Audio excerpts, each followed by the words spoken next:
Well, hi, I'm Amanda Weatherspoon. I'm a very recent graduate of Starr King School for the Ministry and on track for ordination and fellowship with the UUA. And so, the focus of this workshop is faith-rooted organizing, and we are to speak a little bit about what that means in our context in our lives.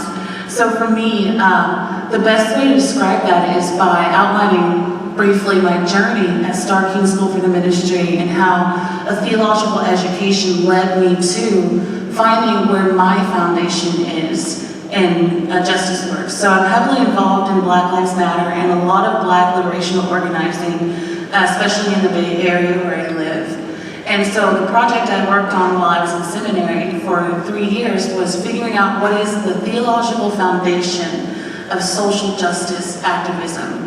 So not just why do I want to go into the streets or why do I want to protest A, B, C, D, or E, but what is the foundation of that? And for me, that was very important.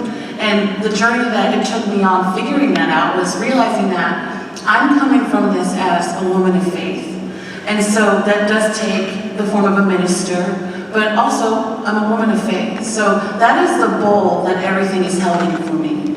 And some of the work I did at Starr King, focusing on Black liberation theology, for example, or womanist theology, is to see how our principles, Unitarian set of principles, which we love, which are beautiful principles, how they fit into Black liberation principles or womanist principles, and how those things support each other and create the table in which to do activism.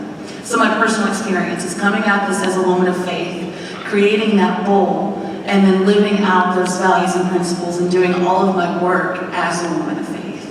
And so it's very important for me to find a theological foundation for the activism that I do. Thank you.